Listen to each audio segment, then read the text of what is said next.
السلام علیکم، میں زبیر محمود۔ آج ہم حرف فا پر بات کریں گے۔ فا بنیادی طور پر ایک حرف العطف ہے، اور اس کے مختلف معنی پر بات کرنے سے پہلے ہم حرف العطف کا ایک تعارف یہاں پیش کر دیں۔ حرف العطف وہ لفظ ہوتا ہے جو دو جملوں یا دو الفاظ کے درمیان آ کر انہیں باہم جوڑ دیتا ہے، اور ان دونوں کے بھی اپنے اپنے نام ہیں۔ جیسے جو جملہ یا جو لفظ اس سے پہلے آئے گا اسے معطوف علیہ کہتے ہیں، اور جو اس کے بعد آئے گا اسے معطوف کہتے ہیں۔ اور ابھی دیکھ سکتے ہیں کہ اس میں بھی جو 3 حروف ہیں عین، توئے اور فے عطف، یہ مادہ وہی ہے۔ عطفہ کے معنی ہوتے ہیں مائل کر دینا، جھکا دینا کسی طرف۔ تو گویا حرف العطف جو ہے وہ معطوف یعنی ایک لفظ کو دوسرے لفظ کی طرف مائل کر دیتا ہے، اس کے ساتھ جوڑ دیتا ہے، اور جو اعراب معطوف علیہ یعنی جو پہلے ہے اس کا ہوتا ہے وہی معطوف یعنی بعد میں آنے والے لفظ کا ہوتا ہے۔ اگر معطوف علیہ مرفوع ہے تو معطوف بھی مرفوع ہوگا، اگر وہ پہلا منصوب ہے تو دوسرا بھی منصوب ہوگا، اور اسی طرح ان دونوں کا حکم بھی ایک ہی ہوتا ہے۔ حکم یعنی اگر معطوف علیہ فاعل ہے جو پہلا ہے تو دوسرا بھی فاعل ہوگا۔ یہ انشاءاللہ آگے فا کی مثالوں سے واضح ہو جائے گا۔ آج ہم حرف العطف فا پر بات کریں گے۔ فا کے بارے میں جو سب سے پہلی بات جو یاد رکھنی چاہیے وہ یہ کہ یہ ترتیب بلا تاخیر بتانے کے لیے یہ استعمال کیا جاتا ہے، یعنی ایک مختلف کام جو سیکوینس سے ہوتے ہیں، یعنی ہم کہیں پہلے وہ آیا، پھر اس نے یہ کیا، پھر اس نے یہ کیا، تو یہ ایک ترتیب ہے لیکن اس میں تاخیر نہیں ہے۔ ایک عمل ہو رہا ہے، اس کے بعد دوسرا ہو رہا ہے، اس کے بعد تیسرا ہو رہا ہے، تو یہ ایک سیکوینس ہے۔ تو اس قسم کا معنی دینے کے لیے حرف العطف فا استعمال کیا جاتا ہے۔ اس کی مثال دیکھیے، دخل حامد فرشید الغرفہ، یعنی حامد اور پھر رشید کمرے میں داخل ہوئے، یعنی پہلے ایک آیا اور اس کے ساتھ ہی پیچھے دوسرا آیا، کوئی زیادہ وقفہ نہیں تھا ان دونوں کے آنے میں، تو حامد اور پھر رشید کمرے میں داخل ہوا۔ تو یہاں اور پھر انگلش میں کہہ سکتے ہیں کہ اینڈ دین۔ یہاں ایک اور بات بتاتا چلوں کہ سما اور فا میں یہی فرق ہوتا ہے کہ فا سے یہ پتہ چلتا ہے کہ 2 یا 3 کام جو بتائے جا رہے ہیں ان میں زیادہ وقفہ نہیں ہے۔ سما سے یہ واضح ہوتا ہے کہ 2 اعمال یا 2-3 افعال میں وقفہ تھوڑا زیادہ ہے، کتنا زیادہ یہ نہیں معلوم لیکن تھوڑا زیادہ ہے۔ اب دوسری مثال دیکھیے، وقف بلال فجلس، بلال کھڑا ہوا اور پھر بیٹھ گیا۔ پچھلی مثال میں فعل ایک ہی تھا لیکن فاعل 2 تھے، اس مثال میں فاعل ایک ہے لیکن افعال 2 ہیں، 2 اعمال ہو رہے ہیں۔ تو پہلے وہ کھڑا ہوا اور پھر وہ بیٹھ گیا۔ میں نے یہ دونوں سادہ مثالیں اس لیے دی ہیں تاکہ دیکھنے والوں کو یہ نہ ہو کہ وہ مثال ہی سمجھتے رہ جائیں، اصل توجہ فا کے استعمال پر ہونی چاہیے، اس کے معنی پر ہونی چاہیے، وہ سمجھ میں آنا چاہیے۔ تو یہ تو ہو گیا اس کا ایک استعمال۔ اب ہم دوسری بات کی طرف چلتے ہیں جس میں فا سببیت بتانے کے لیے استعمال ہوتا ہے، اسے آپ فا السببیہ بھی کہہ سکتے ہیں۔ اس میں یہ ہوتا ہے کہ جو پچھلا فعل ہے وہ اگلے فعل یعنی جو فا کے بعد معطوف ہے وہ اس کی علت ہوتی ہے، یعنی جو پہلے جو ایک کام ہوا ہے اس میں ایک علت پائی جاتی ہے یا سبب پایا جاتا ہے جو دوسرے کام کو ظاہر یا پیدا کرتا ہے، یعنی اس کی وجہ سے ایک دوسرا فعل رونما ہوتا ہے۔ یہ مثال سے بات واضح ہو جائے گی۔ اگر ہم کہیں ضربہ فبکا، یعنی اس نے اسے مارا تو وہ رو پڑا، اور رویا کون؟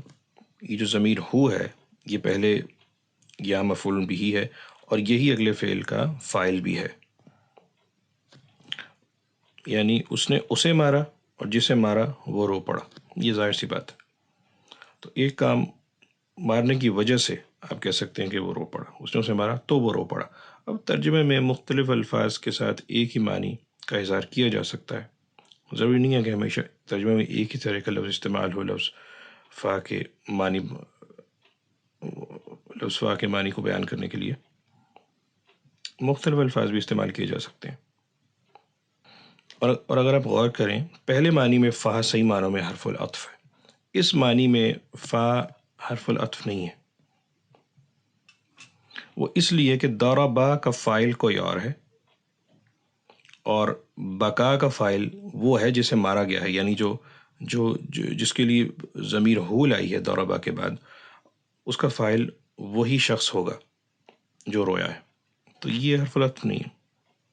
اب دوسری مثال دیکھیے، یعمل بجد فیفوز، یعنی وہ محنت سے کام کرتا ہے لہذا کامیاب ہو جاتا ہے۔ اب ہم یہ بھی کہہ سکتے ہیں وہ محنت سے کام کرتا ہے اور وہ کامیاب ہو جاتا ہے، یا وہ محنت سے کام کرتا ہے اس لیے وہ کامیاب ہو جاتا ہے۔ تو یہ ترجمہ مختلف الفاظ سے ہو سکتا ہے، لیکن اصل میں سبب بیان ہو رہا ہے کہ وہ چونکہ وہ محنت کرتا ہے لہٰذا وہ کامیاب ہو جاتا ہے۔ اب فاء سببیہ، سبب ہی بتانے کے لیے فا کا ایک اور استعمال جو ضرور جان لینا چاہیے، اور وہ اکثر لفظ انا کے ساتھ ہوتا ہے، اور وہ اس مثال سے واضح ہو جائے گا کہ لا تأکلوا بالشمال فإن الشیطان یأکل بالشمال، یہ اصل میں ایک حدیث ہے صحیح مسلم کی، بائیں ہاتھ سے مت کھایا کرو اس لیے کہ شیطان بائیں ہاتھ سے کھاتا ہے۔ اب یہاں تأکلو یعنی یہ ایک سے زائد، یہ صرف ایک سے خطاب نہیں ہے، زیادہ لوگوں سے خطاب ہے۔ اور منع کرنے کی وجہ کیا بتائی ہے کہ فإن، اس لیے، یا آپ یہ کہہ سکتے ہیں کہ بائیں سے مت کھایا کرو کہ شیطان بھی بائیں سے کھاتا ہے، یا کیونکہ شیطان بھی، تو یہ بھی فا کا ایک استعمال ہے۔ اور اب دیکھنے کے بعد جملہ اسمیہ آیا ہے اور اس کے بعد اکثر انا آتا ہے، تو یہاں بھی سبب ہی بیان ہو رہا ہے اس کام کا جسے منع کیا گیا ہے۔ آخر میں ہم فاء سببیہ ہی کے ایک اور استعمال پر بات کرتے ہیں جو کہ بہت ضروری ہے، اور اس کے استعمال کو سمجھنے کے لیے ان تین باتوں کو ذہن میں رکھنا چاہیے۔ پہلی بات یہ ہے کہ وہ فاء سببیہ اس جملے کے بعد آتا ہے جس میں نفی کے معنی پائے جاتے ہوں یا طلب کے معنی پائے جاتے ہوں۔ ان کی وضاحت ابھی ہم کرتے ہیں۔ دونوں طرح کے جملوں کے بعد فاء سببیہ آتی ہے، اور اس کے بعد فعل مضارع ہوتا ہے جو کہ منصوب ہوتا ہے، اور وہ منصوب اس فاء کی وجہ سے نہیں ہوتا بلکہ لفظ ان کی وجہ سے ہوتا ہے جو کہ محذوف ہوتا ہے اور وہ لکھا نہیں جاتا۔ یہ تین باتیں ذہن نشین رہنی چاہیے فاء سببیہ کے اس استعمال کو سمجھنے کے لیے، اور اس طرح کا استعمال قرآن میں بھی پایا جاتا ہے اور عام عربی میں بھی۔ سب سے پہلے ہم نفی کی مثال دے دیتے ہیں۔ نفی جملہ، منفی جملے جس میں منفی جملہ ہو، جس جملے میں نفی پائی جاتی ہوگی، یعنی جو منفی جملہ ہے جس میں کسی چیز کا انکار کیا جائے گا، وہ اس میں نفی ہوتی ہے، تو اسے پہلے ہم اس کی مثال دے دیتے ہیں۔ مرتکبت جریمۃ فاخاف، یہ اخافو نہیں، یہ خاف یخافو فعل، اس سے فعل مضارع ہے اخاف۔ ارتکب جسے ارتکاب کرنا، جریمتن جرم کو کہتے ہیں، تو ما حرف نفی ہے، یعنی میں نے کوئی جرم نہیں کیا کہ میں ڈروں یا میں ڈر جاؤں یا میں خوف کھاؤں، یا میں نے کوئی جرم نہیں کیا کہ میں ڈر جاتا یا ڈر جاؤں۔ اب اس نفی کے بعد یا تو اب ضروری نہیں ہے کہ دوسرے حصے کو لانا کوئی ضروری نہیں ہے، لیکن لایا جا سکتا ہے، یعنی سبب یہ ہے کہ میں نے ایسا کیا ہی نہیں کہ جس کی وجہ سے مجھے ڈرنا پڑے، تو یہ بھی سبب ہے اور اس پہلے حصے میں ایک علت پائی جا رہی ہے۔ پہلا حصہ اس دوسرے جو سبب ہے اس کی علت کی نفی ہو رہی ہے کہ میں نے کیا ہی نہیں تو میں کیوں ڈروں۔ اب ہم طلب کی بات کر لیتے ہیں، جو جملہ طلبیہ کہلاتا ہے، جس میں طلب کے معنی پائے جاتے ہیں۔ جملہ طلبیہ کی 6 قسمیں ہوتی ہیں۔ یعنی امر، ناہی، استفہام، تمنی، تحزیز و تندیم اور عرض۔ اب میں ان سب پر فرداً فرداً گفتگو تو نہیں کر سکتا، کیونکہ پہلے تین کو سمجھنا آسان ہے، بقیہ تینوں پر تھوڑا اس کی تفہیم کرنی پڑے گی، سمجھانا پڑے گا۔ امر یعنی کسی کو کسی کام کا حکم دینا، کرنے کو کہنا، نہیں یعنی کرنے سے روکنا، نہیں، جیسے امر بالمعروف نہی عن المنکر، اسی سے سمجھ لیں آپ۔ اور استفہام تو سوالیہ جملے کو کہتے ہیں، جس میں استفہام کوئی سوال پایا جائے،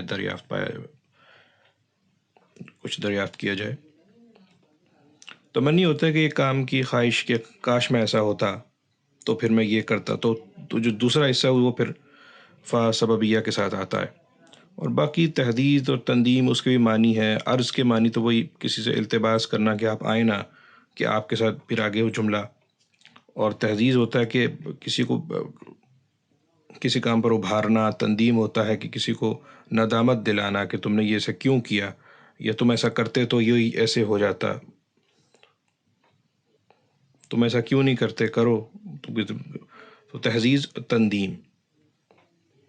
فی الحال میں ایک دو مثالوں سے فا سببیہ کا استعمال واضح کروں گا، تفصیلاً گفتگو انشاءاللہ پھر کبھی اگر موقع ملا تو۔ پہلی مثال دیکھیے، لا تمشی فی الشمس فتتعب، یعنی دھوپ میں مت چلو کہ تھک جاؤ گے۔ تعب یتعب، تھکنے کو کہتے ہیں۔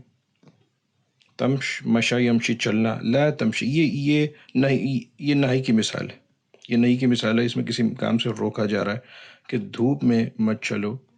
سن لائٹ، شمس سورج کے لیے تو آتا ہی ہے، سن لائٹ کے لیے بھی آتا ہے، دھوپ کے لیے بھی آتا ہے۔ لا تمشی فی الشمس، فتتعب، یہ منصوب ہے فعل مضارع، تعب یتعب۔ اب دوسری اور آخری مثال دیکھیے، یہ استفہام کی مثال ہے، اتسافر بسیارتک، اتسافر بسیارتک فاسافر معک، کیا تم اپنی گاڑی پر سفر کر رہے ہو کہ میں بھی تمہارے ساتھ ہی سفر کر لوں۔ یہ حرف الاستفہام ہے، اور سافر یسافر یہ فعل ہے، سفر کرنا، ٹریول کرنا، اور سیارہ گاڑی کو کہتے ہیں۔ اتسافر بسیارتک، اپنی گاڑی سے سفر کر رہے ہو، اپنی گاڑی میں سفر کر رہے ہو۔ تو فاسافر، سافر اسافر، تو پھر میں بھی تمہارے ساتھ ہی، کہ اگر ایسا ہے تو پھر میں بھی تمہارے ساتھ ہی آ جاتا ہوں۔ یہ بھی ہم دیکھ سکتے ہیں کہ اسافرہ جو دوسرا فعل مضارع ہے، اسافرہ، وہ منصوب ہے، اور فا سببیہ کی فا ہے، معک یعنی تمہارے ساتھ۔ تو یہ استفہام کی مثال ہے، اور اسی کے ساتھ فا سببیہ کا بیان یہیں ختم ہوتا ہے فی الحال۔ اس کے علاوہ فا کے بارے میں یاد رکھیے کہ یہ جملہ شرطیہ میں بعض صورتوں میں جواب الشرط کے شروع میں بھی آتا ہے، اور کبھی کبھار زائد بھی آ جاتا ہے، یعنی زائد سے مراد کہ اگر وہ نہ بھی ہو تب بھی جملے کا معنی مکمل ہوتا ہے۔ تو یہ دو باتیں بھی ذہن نشین کر لینی چاہیے۔ اسی کے ساتھ ہی دیکھنے کا بہت شکریہ جی، اگلی بار تک کے لیے اللہ حافظ ناصر۔